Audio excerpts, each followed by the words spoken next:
Welcome to the Human Capital Innovations Podcast. We're your source for personal, professional, and organizational growth and development, where we share original research, explore industry trends, and interview executives and thought leaders from across the globe.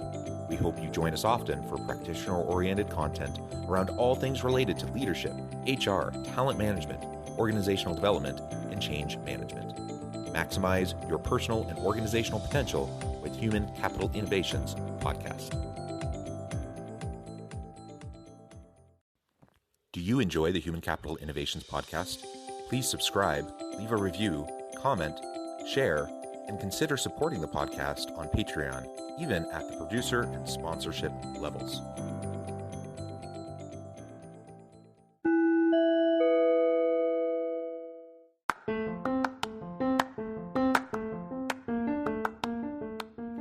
Welcome to the Human Capital Innovations Podcast. In this HCI podcast episode, I talk with Nils Vinje about becoming the CEO of your career by applying the 4 proven pillars of leadership.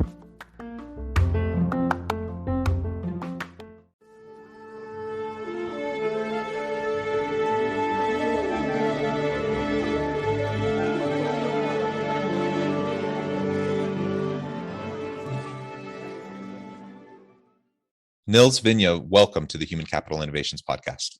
Hey, thank you, Jonathan. I'm excited to be here with you today. Yeah, it's a pleasure. You're joining us from Phoenix, Arizona. I'm south of Salt Lake City in Utah. And today we're going to be exploring a really fun topic. We're going to be talking about becoming the CEO of your own career. And we're going to do that by applying the 4 proven pillars of leadership that you've outlined and that you're going to share with me and all of my listeners. So I'm super excited for that. And I really like the idea about being the CEO of your own career and really taking ownership over your own career development.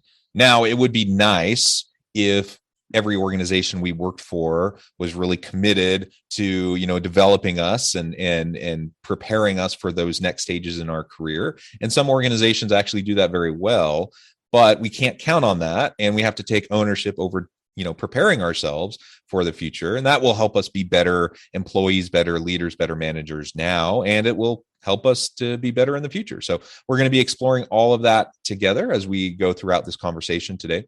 As we get started, I just wanted to share Nils' bio with everybody. Nils Vinje is a 3-time top 25 customer success influencer in the world, founder of 30dayleadership.com, and author of 30-Day Leadership Playbook. Nils has helped create internal transformation for hundreds of companies, from early stage startups to Fortune 100. But he wasn't always the secret sauce that companies hired to experience massive growth. For the first 10 years of his professional career, he bounced from job to job, not knowing where he fit. After being frustrated, he invested in himself by getting an MBA in management and organizational behavior. In 2012, Nils became a certified leadership coach and began working with clients to put his newly found wisdom to the test. The results were astounding, and every team that Nils led witnessed a dramatic and drastic change, and he earned a reputation for extracting the born leaders in every organization. He is on a mission to reveal the tremendously untapped leadership in companies and create a ripple effect of transformational change, because behind every successful company is a team of powerful, passionate leaders. I love everything about your bio and your background. That's fantastic. Thank you. Thank you. Yeah. Anything else about yourself, your background, your story that you would like to share with listeners, just in terms of personal context, before we dive on into the topic? Well, it kind of leads into our topic of being the CEO of your career. And as you noted there, in the first 10 years of my career, I absolutely 100% was not. And I was fortunate enough to have someone ask me a very powerful question. And it was one Sunday morning or Saturday morning in grad school. We had an outside speaker come in the first semester, and he came on stage and stood right in the middle, said nothing, and then just paused for like a good 3-4 seconds. Like, it felt like a long time, looked straight into the audience and just asked one question. It said, "Are you the CEO of your career?" And in that moment, it hit me like a ton of bricks. And I was like, what did you just ask? Oh my gosh. And I've immediately started to get angry with myself, because the word and the answer that came out as in response to that question was no. I was not the CEO of my career. And I literally thought my whole 10 years prior flashed before me. And I saw all the mistakes I had made by not being CEO of my career, always waiting for somebody else to tell me what to do, always asking my bosses, where should I go in this org? What should I do? You know my skill set. What kind of role should I play? I was never willing to answer those questions for myself until that Saturday morning. And in that moment, in that seat, in that auditorium, I made the commitment right then and there to never again not be the CEO of my career. And it's been up and to the right trajectory ever since. Yeah, that's fantastic. And I mean, it's when you're new in your career, it's not a bad thing to go to your boss or go to people around you and to get mentorship and advice and direction and leverage their understanding of the organizational context. Like all of that's fine and completely normal. So I suppose some of that is probably just developmental, as you're starting off. And I suppose all of us in the early stages of our career are going to find that. But that transition at some point does really need to happen, that we need to start to recognize that everyone else that we're contacting, they're also looking out for themselves in their career. And hopefully they're willing to share and to mentor and to put you on a good path. But they don't always have the time or the energy. And, sometimes you're even going to run into that random person. I don't think that's super common, but you're going to run into that random person who for whatever reason, is going to try to derail you. And it happens. It does happen. And so we just have to be mindful of that reality and mindful of the type of progression that we want to have. And the other reality to all of this is, and this is something I found early in my career, is that the mentorship I was seeking was not in line with actually my desired outcomes and values. Right. And so people in good faith and, with every good intention were steering me in a direction that I knew was not the way I wanted to go. And I think, for example, in both when I was getting my master's degree, a professional degree like yours, and people were trying to steer me in a particular direction, and I bought into it for a long time. And then finally I realized, well, wait a minute, that's not actually what I want at all. I ended up deciding to go on for my PhD. I decided I want to become a professor. I'm going through the PhD program, and I'm having all of my, my chair and all of the different people around me trying to direct me down a path that worked for them, but I knew wasn't right for me. And so at some point, I don't know, like at some point I bought into, like for a certain amount of time, I bought into it, and I tried to follow their lead. And at some point I came to the realization, like, wait a minute, why am I doing this? Why am I spinning my wheels to live the life and the career of someone else? That's it. And I was able to step back and kind of get on my own trajectory, and it's worked out very well for me. But I could have easily found myself, now I'm 43. I could have easily taken the path that others laid out for me. It wouldn't have been a bad path, but I would have found myself, at 43, looking at where I've been for the last 20 years and thinking, why am I here? Why am I doing what I'm doing? Is this really what I want? And I think that's a lot of where midlife crises come from. I was just about to say the same thing, because that happens all the time. The midlife crisis, right? There's oftentimes a pivotal moment or a wake up or realization, aha, or sometimes it's literally just you woke up on Saturday and look back and you're like, what on earth am I doing in this life? Right. And I've certainly felt that at various points in time. And I was very glad to have gone through the experience when I did, because that changed the trajectory of the next 10 plus years of my career and everything. And it's been great. The key differentiator here is that the world that is out there to support you 100% will support you, but it is not there to guide you. And what I mean is that if you know the destination, if you know the direction, the horizon, like where you're going towards, in other words, being CEO, saying, this is the field that I want to go deep in, this is the expertise I want to acquire, this is the type of role, the type of company, et cetera, that I want to do, then everybody else around you can help you get to that point. But if we simply just show up and say, what should I do? They're going to do exactly what your mentors in that PhD program said, which is, well, here's what I did, so you should do this. And that's the fundamental difference. So the world is there to support you. Your company is there to support you. Your boss is there to support you, but they cannot tell you what to do. That's the key differentiator in the mindset, and why this starts as a mindset thing and just psychologically just shift to, no, it's my call. I know where I want to go. I know where my strengths are. I understand, or as part of the process, kind of get to that point. And then I enlist the help of other people to help me get there. And they will always be willing to help you get there. But you got to start with where I want to go. Yeah, yeah. And I don't mean to make this about me, but I'm just thinking about the example of my own early career. And I had to actively defy people in my PhD program who, they're preparing people. I went to a major R1 research university, and they're preparing people to go out and become researchers and go to R1 research universities. Yep. And that's not why I was doing a PhD. I wanted to teach. I wanted to do research too, but I wanted to teach. And I knew I wanted to be at a teaching university. And that really caused problems when I started to kind of own my own path and start to openly disregard what The they were norm. telling the norm. And honestly, it upset people. And at that point, some people around me started to try to undermine me, tried to undercut me because they didn't want me going down that path. And I just had to own it. And I had to be willing to navigate that. And it was challenging at times, but I got out of that program. I got hired at a teaching university, and it was lovely.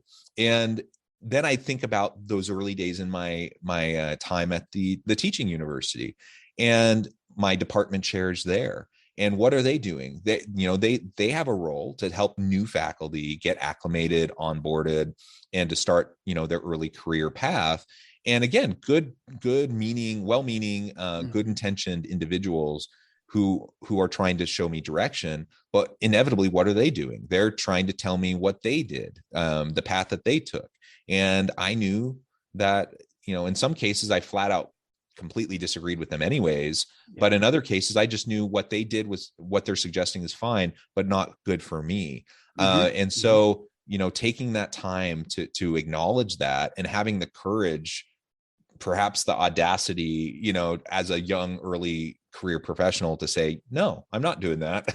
And this is what I'm going to do, at times, probably made people look at me and think, who is this entitled little, whatever. But you know what? Over time, I've been able to grow into my academic and teaching career, and it's been fantastic. And because of the path I took, I've been able to do consulting work and all the other things that I do on the side that have been fantastic. And I'm not sure I would have had much of that had I gone down these other paths. Right. And that is, you made the choice, right? And disregard, you have to disregard an awful lot of the perceptions that come as a result of making choices. Now, our, society and people as a whole, there's a whole lot of judgment that goes on all the time, especially inside of organizations. But to be the CEO of your career means to have the confidence that you are the one who can make the call on what's right for you, just as you did, just as I did. You have are the only one who can make the call on the strategic direction of where you're going to go and what's going to fulfill you, because nobody else knows how you think, operate, work, what makes you feel good, what makes you feel bad. Everybody just kind of operates from their own lens. And I think in a lot of times, this is kind of left over from how work used to be done in our relationship, how it used to be with companies, was we gave up everything for the company for our whole career, right? My previous generation before us, typical, my father worked for one company for 35 plus years, and very standard, right? You just kind of commit and you go with what the company tells you to do. And today's world is vastly different from that, where I view it as, if you really are the CEO of your career, and the CEO, let's look at just the definition of this. So CEO of any company, their job is to increase the value of the company for shareholders. Very standard CEO job description. Well, as a CEO of your career, your job is to increase the value of your single greatest asset, which is you. And you do that for your shareholders, and your shareholders are your friends, your family, your network, your company, your customers, right? Those are all your networks. So as you look at this from a different perspective, and think about this from the value of you, because you, as highlighted this perfectly, you're the only thing you're going to be with your entire career. Nobody else. There's not a single other soul that will be with you through your entire career. It's you. So we better make sure that you are happy and you are enjoying things and you are finding fulfillment. And we can do that by taking control. We cannot do that if we abdicate control to somebody else and just say, well, I can't do anything else. I'm just going to do whatever they tell me. Yeah, yeah, amen. And I like how you define that, just again, pointing to the CEO definition and what that means and can look like when we take on that kind of a mantle, a title, a mindset around how we interact with our own career. Now, another thing that I know you talk about, and the way I introduced the topic for this episode, was around the 4 proven pillars of leadership. If you can outline those for us, and then we can apply it to this idea of being the CEO of our own career.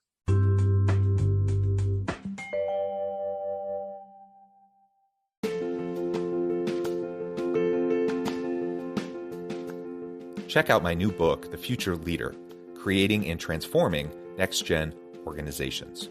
Stemming from 2 decades of professional experience and over 600 in-depth interviews with executives, thought leaders, and scholars from across the globe, The Future Leader will help you explore the ordinary, everyday actions that will help you to prepare to lead in the future of work, to respond to an uncertain future, and to produce extraordinary results for individuals, teams, and organizations.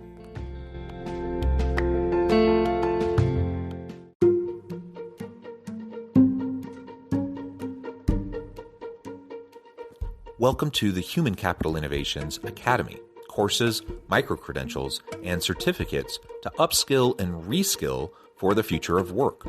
All HCI Academy courses, micro-credentials, and certificates are designed, developed, and delivered by award-winning and internationally renowned scholars, educators, thought leaders, executives, and practitioners.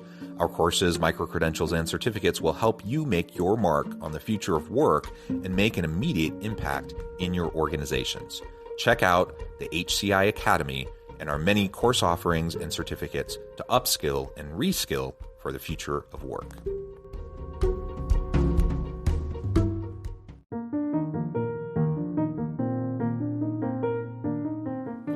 Check out our new weekly LinkedIn newsletter, Alchemizing Human Capital, exploring industry trends via original research and interviews with executives and thought leaders from across the globe.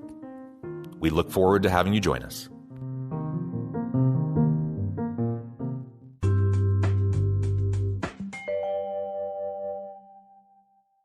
Absolutely. So the 4 pillars are leading yourself, leading others, leading with communication, and leading with metrics. And my job as a leadership coach, is to break down the massive, complex world that is leadership into smaller, bite-sized chunks so that I can provide specific tools in each of these pillars in order to empower leaders with these tools so they can confidently handle any situation. Leading yourself, pillar number 1, is kind of where it all starts. And this is heavy on the psychology side, heavy on the things that you own, from how you deal with your time, heavy on the repeatability of the systems that you have in place to support you. This is where that question has to be answered. Are you the CEO of your career? If the answer is no, the reality is, as a leadership coach, I can't really help you very much, right? Because if the answer is no, chances are you're waiting for someone else to tell you what to do. And that's never going to serve you, because whatever they're telling you to do is something that they think is right, but may not align with you, which is a perfect example of what you shared earlier. Right. So that's where the core psychology piece of this comes into play. And I call this bulletproofing your leadership psychology. So there's a number of things and tools to put in place to really lead yourself, because only when you do that does it become easier to lead others. Pillar number 2. And this is all about how to create a connected team. Whether you're managing a team of 3 or 300, doesn't matter. There are some principles and core things that you can do to bring a group of people together and create an identity which they've never been part of or experienced before. And it is transformational in how committed they are to you, how committed they are to the team, to the company, et cetera. And in addition to, just creating this incredible team environment, then there's also elements and tools around how to drive the performance of your team. And I have an entire section I go into deep on coaching. So I'm a certified coach, have been for the last 10 years. And I boiled all that down of how to use coaching skills in a business to business context when we're working in a professional environment. This is not specific to life coaching or anything, but in a professional environment, how to use those coaching tools. And they were one of the greatest assets in my leadership toolbox, hands down. So we've gone through leading yourself, and it's all about you. Leading others, all about your team. Now, pillar number 3 is leading with communication. This is all about how you communicate the incredible value that you and your team deliver outside of your immediate team. Because here's the rub. Most leaders forget that, and most people in general forget that nobody else outside of your immediate team has any context or any understanding for what you do. And this is true across the board. So you have to be able to clearly articulate and effectively communicate your message and your value in a way that supports everything that you want to do, but in a way that can meet other people where they are, especially when they have zero context about your role. And that is the power of what I call the power of frameworks. And this 4 pillars is an example of a framework. I can take my entire knowledge of leadership, break it down to these 4 pillars, and have a meaningful conversation with someone just based on sharing that framework and then asking a couple questions. So in addition to the framework, we also have presentation skills, right? Critical for any leader, communicating, getting your point across, and rounding it out is all about marketing your leadership, because doing the job as a leader is not enough. So pillar number 4, the final one, is leading with metrics. And this is how we take measurement into account. And this isn't just about measurement at, the team level or department level. It's about connecting the dots from the activities that the individuals on your team are doing on a daily basis to how does that relate from a measurement perspective to the objectives of the team, the organization, and the company as a whole. And there's a very, a simple way to connect those dots, which oftentimes gets missed. And I hear lots of stories of leaders, who say, well, our sales numbers are down, go fix it. Our churn is too high. We got a problem. It's your responsibility. Go change it. And there's just missing a massive opportunity to use metrics in a meaningful way to drive behavior instead of, just staying at the high level and saying, here's the thing that can't change and hasn't changed, and it's your problem. Go figure it out. So those 4 pillars all serve to support the individuals who are the CEO of their career. Because if you're the CEO of your career, your job is to increase the value of you. You can do that by acquiring tools that will help you solve any situation. And as a leader, any situation is going to come every single day. Yeah. We're going to be dealing with all sorts of things, a wide variety, and the best laid plan almost never happens. Yep. And so whether in business or whether in our personal lives. And again, I think back to my own path, and it's zigzagging all over the place, right? Mm-hmm. Now I have my core kind of principles, my core values, my core desired outcomes. And that's kind of my gold star. And that's the North Star. That's what I'm looking towards. But the path to get there, usually for most people, is not completely linear. It's not a straight line. You're zigzagging a bit, and you take opportunities as they arise. You learn, you grow, you iterate. Sometimes things don't work the way you think they're going to work. And that's fine. That's perfectly fine. But because of that zigzag, because of that give and take of life that everyone has to go through, you have to be ready to encounter all sorts of things that perhaps you aren't even imagining right now. I can't imagine, right now in 2022, I'm a professor. I am an academic. I do research. I do consulting work. My world today is significantly different than my world was even 2 years ago due to the pandemic. And I think, what's it going to look like in all these roles in my life? What's it going to look like in 5 years? What's it going to look like in 10 years? Yeah. I can't predict that. Like I have guesses. I have, I think well-informed guesses and ideas about the future of work, but ultimately I don't know. And who knows what's going to happen? And likely there are going to be some things that we predict, and there are going to be some things we never even saw coming.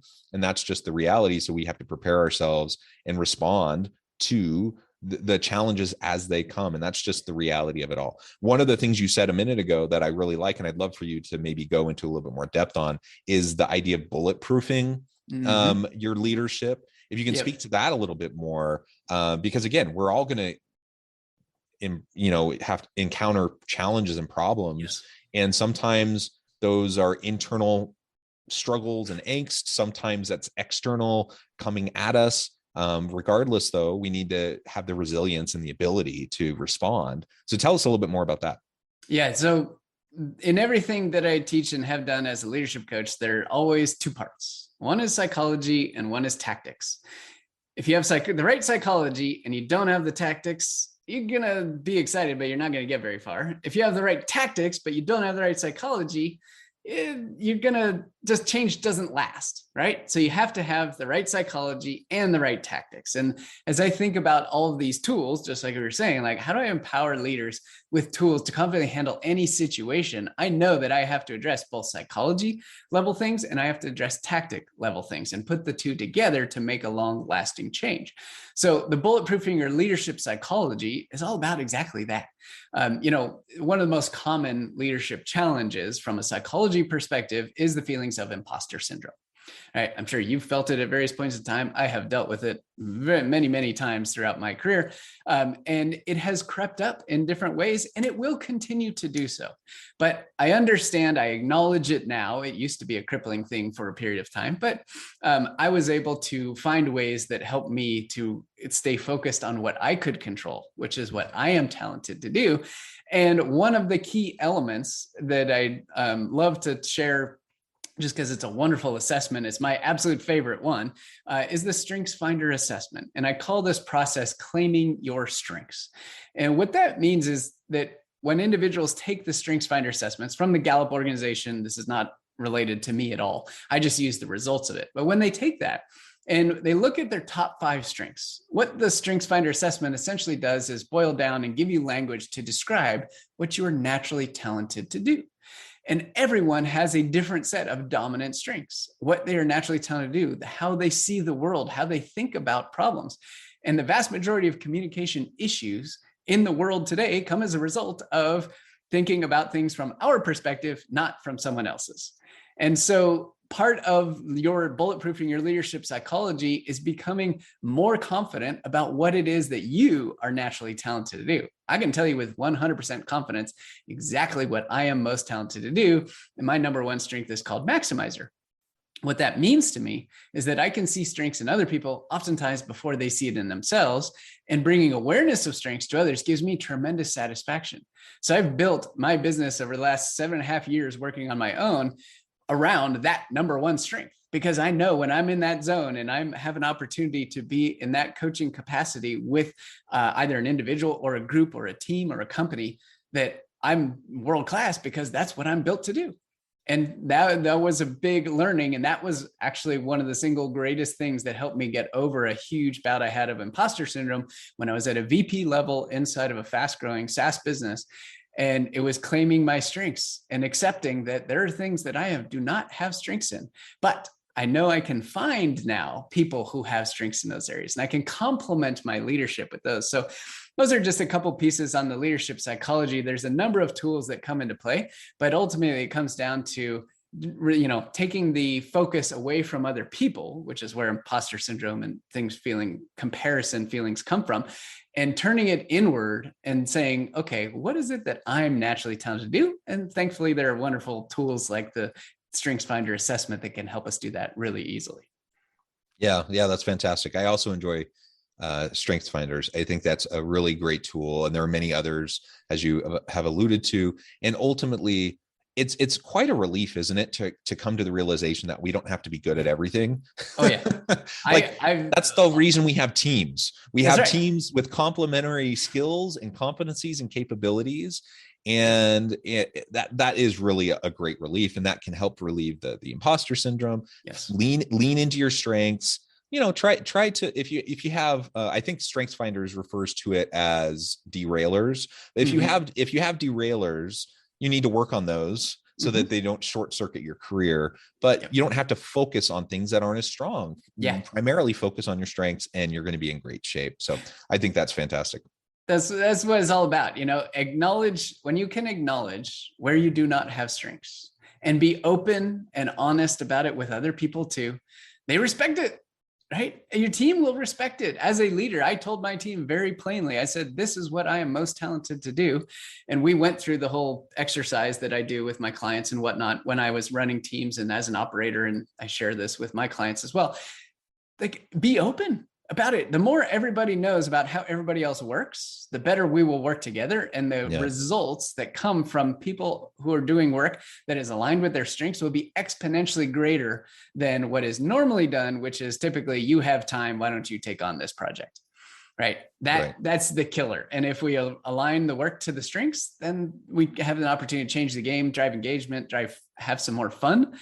Right. And everybody benefits as a result. Well said. Nils, this has just been a really fun conversation. I note the time. I'm going to have to let you go here in just a minute. But before we wrap up for today, I wanted to give you a chance to share with listeners how they can connect with you, find out more about your work, and then give us the final word on the topic for today. Absolutely. So if you'd like to get a free digital copy of my best-selling book, 30-Day Leadership Playbook, Your Guide to Becoming the Leader You Have Always Wanted to Be, where I go in detail and outline these 4 pillars that we talked about at a high level today, just go to 3030dayleadership.com/book, and you can drop your email in. I will send you a free digital copy right away and would love to connect with you. If you want to connect and talk about how leadership coaching and training can apply to you or the leaders in your organization, just send me an email at nils, N-I-L-S, at 3030dayleadership.com. And, the word of the day that we're going to leave with is just make the decision. If it's not an absolute yes on the CEO of your career today, ask yourself why that is and make a commitment to turn it into a yes, because the only way you're going to feel good about what you do, the only way you're going to enjoy the life and enjoy the career that you are and path that you are on is if you're in control. Nobody else is going to be able to dictate this for you. So take control. I got a ton of tools and walk you through it step by step. If you're not there yet, that's okay. And acquire the tools to be able to confidently handle any challenge or situation in the future. Thanks so much for having me. I love it. Thank you so much. It has been a pleasure. I encourage listeners to reach out, get connected, find out more about what Nils and his team can do for you. Check out the book. And as always, I hope everyone can stay healthy and safe, that you can find meaning and purpose at work each and every day. And I hope you all have a great week.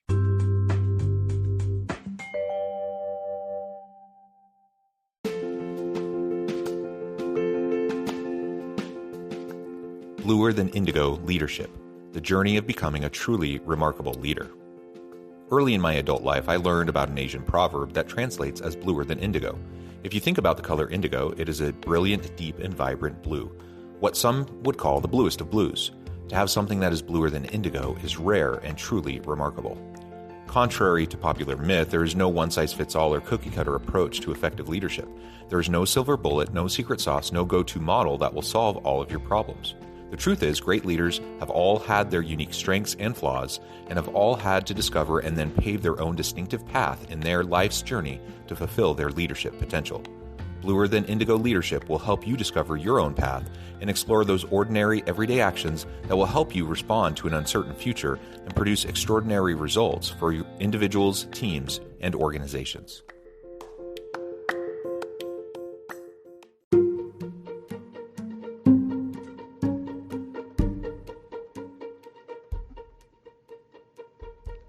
Check out Human Capital Innovations magazine, Human Capital Leadership. Human Capital Leadership is a free, interactive e-magazine with the mission to help individuals, leaders, and organizations find innovative approaches to maximize their human capital potential. We publish issues quarterly in August, November, February, and May. Take a look at the latest issue and let us know what you think.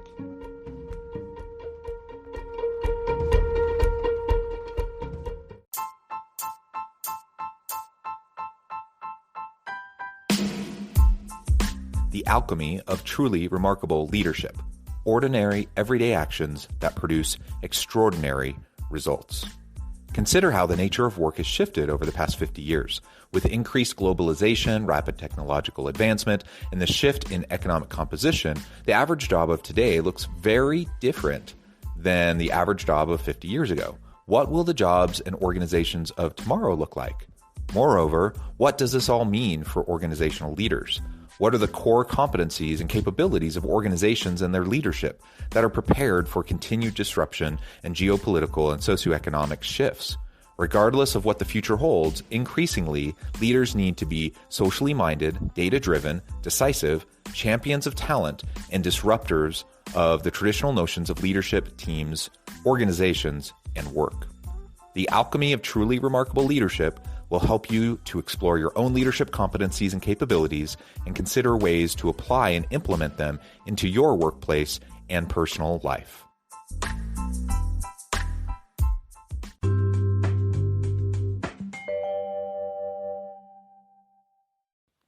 Do you enjoy the Human Capital Innovations podcast? Please subscribe, leave a review, comment, share, and consider supporting the podcast on Patreon, even at the producer and sponsorship levels. Thanks again for joining us for this episode of the Human Capital Innovations podcast. I hope you stay healthy and safe and that you have a great week.